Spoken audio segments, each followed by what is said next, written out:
Shalom, selamat pagi saudaraku yang terkasih dalam Tuhan. Saudaraku, banyak orang Kristen berhenti pada tahap percaya kepada Tuhan. Tetapi mereka tidak masuk ke dalam dimensi yang lebih dalam, yaitu bergaul karib dengan Tuhan. Padahal tujuan utama keselamatan itu bukan hanya lolos dari hukuman dosa, tetapi mengalami relasi yang lebih dalam, hidup bersama dan menyatu dengan kehendak Allah. Itu tujuannya. Seperti di dalam Mazmur 25 ayat 14, firman Tuhan berkata, Tuhan bergaul karib dengan orang yang takut akan Dia. Artinya, tidak semua orang percaya otomatis hidup di dalam kekaripan dengan Tuhan. Karena ada syaratnya orang bisa bergaul karib dengan Tuhan, yaitu takut akan Tuhan. Itu kata kuncinya, yaitu hidup yang selaras dengan kehendak Allah. Dalam pemahaman yang saya mengerti, saudaraku, bergaul karib dengan Tuhan itu adalah keadaan di mana seseorang hidup di dalam kesadaran akan hadirat Allah terus menerus, sehingga dia memiliki kepekaan terhadap suara Allah dan mengalami kesatuan dengan kehendak Allah. Wah, ini dalam, saudaraku. Jadi bukan hanya sekedar doanya rutin, ibadahnya rutin, aktivitas pelayanannya jalan, tetapi seseorang yang menjadi pengikut Kristus harus sampai kepada hidup yang terhubung secara eksistensial, secara real dengan Allah setiap saat. Itu yang harus dimengerti. Karena kekristenan itu adalah relasi. Kekristenan itu adalah jalan hidup. Bagaimana seseorang bisa mengerti jalannya kalau tidak punya hubungan dengan sang pemilik jalan? Itu harus dimengerti, saudaraku. Karena banyak orang hidup pada dasarnya, manusia itu hidup pada self-center, berpusat pada dirinya. Tapi melalui proses keselamatan yang Tuhan Yesus berikan, kita itu dipanggil untuk berubah dari self-center, berubah menjadi God-center, jadi theosentris. Maka ketika kita mulai mengerti ini, kalau hidup kita berpusat bukan pada diri kita lagi tetapi kepada Allah, maka kita harus punya kekaripan atau hubungan karib dengan Allah itu. Karena kita tidak bisa lagi hidup untuk diri kita sendiri, tetapi seluruh keberadaan kita diarahkan kepada Dia, sang pemilik hidup. Kita mendatangi Dia dan kita menanyakan apa yang Dia mau untuk kita lakukan. Kita kan hamba. Ini harus dipahami, saudaraku. Aku datang kepadamu, Rajaku, Bapakku, Allahku, sang pemilik hidupku. Apa yang mau kulakukan untuk menyenangkan hatimu? Gambarannya begitu, saudaraku, seharusnya hidup Kristen. Tapi Kristen hari ini kan enggak kan, masih kebanyakan kan, mauku ini Bapa, kabulkanlah mauku. Bapa maunya A, kita maunya B, kita paksa B. B enggak dijalan-jalani, enggak dijawab Bapa, kita doa puasa, ngerengek. Pray until something happen, terus ngerengek sampai dijawab sama Tuhan. Kan enggak begitu kan, saudaraku. Kalau kita lebih dewasa, matang, ya, kalau kita bergaul karib dengan Tuhan, takut akan Tuhan, proporsional, menghormati Dia jelas, kita nggak ngerengek.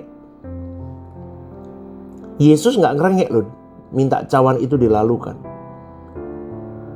Ya kan? Dia mengucapkan keinginannya, betul, nggak apa-apa.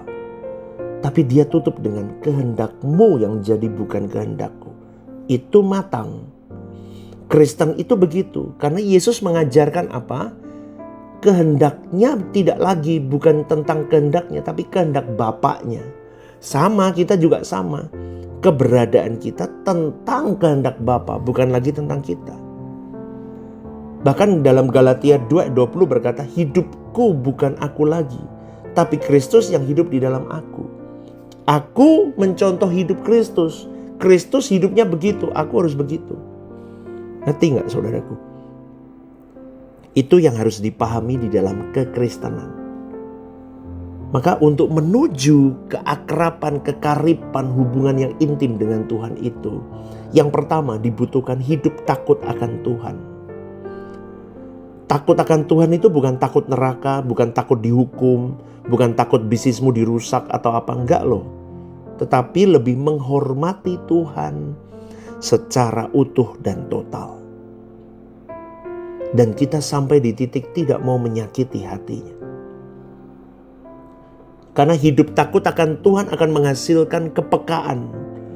Kepekaan akan hati Allah. Dan kita akan menjadi manusia yang sangat sensitif dengan dosa. Karena mau tidak mau kita belajar terus antara Tuhan, dunia, Tuhan dan dunia. Dan apa? Poin yang kedua, bagaimana proses menuju kekaripan dengan Tuhan? Kita harus menyangkal diri setiap hari. Yesus berkata dalam Lukas 9 ayat 23, menyangkal diri, memikul salib setiap hari. Artinya apa? Matikan manusia lama kita. Matikan kedagingan kita.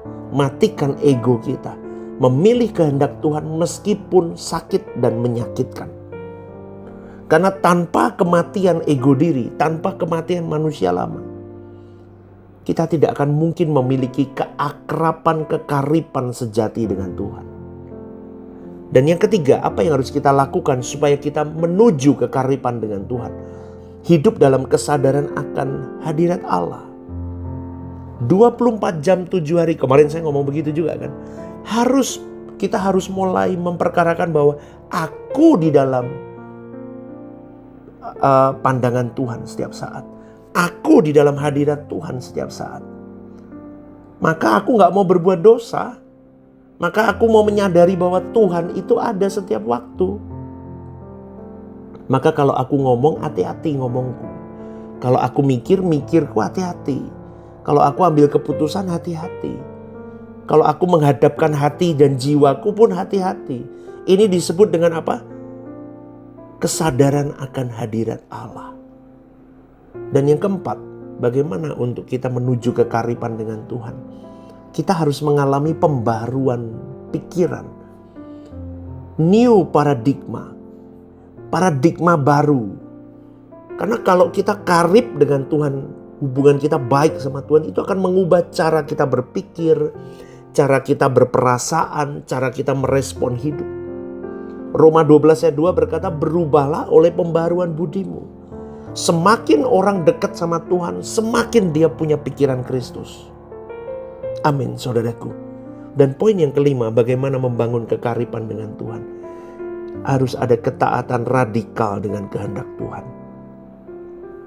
Karena kekaripan itu bukan diukur dari seberapa sering kita berdoa, tetapi seberapa taat kita hidup di hadapan Allah. Yesus berkata begini, kamu adalah sahabatku, jikalau kamu berbuat apa yang kuperintahkan. Amin gak, saudaraku? 5 poin ini menjadi kekuatan kita untuk kita berjuang memiliki hubungan karib, bergaul karib dengan Tuhan.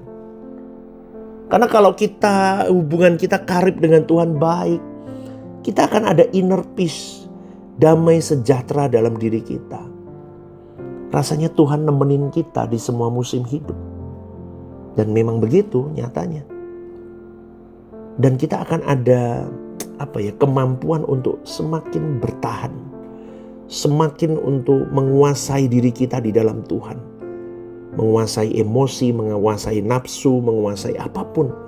Itu kalau kita bergaul karib sama Tuhan, itu efeknya itu. Dan identitas kita berubah dari aku hidup untuk diriku, berubah jadi aku hidup untuk Tuhan. Semakin kita karib sama Tuhan, semakin kita bisa berani berkata, hidupku untuk Tuhan, bukan untuk aku. Dan dosa-dosa kecil itu mulai kelihatan semua. Sehalus apapun kita mulai, ini salah deh. Kita mulai peka sama suara Roh Kudus. Kita mulai cerdas, saudaraku. Ya, makanya semua dosa yang masih ada, yuk jangan dipelihara. Ayo nanti kita tumpul, kita gak pintar-pintar. Semua hidup yang masih berpusat sama diri kita, yuk diselesaikan. Dirubah Tuhan aja pusat hidup kita.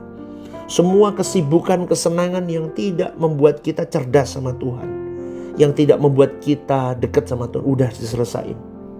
Kalaupun hari ini kita melayani di gereja lokal masing-masing, ayo melayani. Bukan hanya melayani, kadang orang sibuk melayani tapi gak punya kedekatan sama Tuhan. Amin. Ya, kita harus punya kedekatan sama Tuhan. Ya, karena keakraban dengan Tuhan itu mahal. Dan kalau kita mau sampai di titik itu, bayarannya adalah kehilangan kenyamanan, kehilangan keinginan diri kita. Maka sekali lagi, kalau orang sudah sampai di titik akrab, bergaul karib dengan Tuhan, hidupnya akan semakin serupa Kristus. Dia tidak akan mencintai dunia, dia pasti punya kehausan akan Tuhan sampai di titik tertinggi. Dia tetap di track Tuhan meskipun tidak ada yang lihat, tidak ada tepuk tangan. Bahkan malah banyak musuhnya. Karena dia akan hidup di dalam kerendahan hati dan kesederhanaan hati. Itu saudaraku, sekali lagi ya saudaraku. Bergaul karib dengan Tuhan bukan satu level khusus apa enggak, tapi itu tujuan hidup orang percaya. Setiap kita harus sampai di level itu. Seperti mutiara yang sangat berharga, keakraban, kekariban dengan Tuhan itu layak ditukar dengan seluruh hidup kita. Jangan sia-siakan itu. Maka sekali lagi, berjuanglah bersama dengan saya. Bangun hubungan untuk kita sampai bergaul karib dengan Tuhan sampai di titik tertinggi. Semoga Anda diberkati dengan renungan ini, saudaraku. Ya, GSKI Rehoboth Semarang, One Vision, One Heart for Harvesting. God bless you.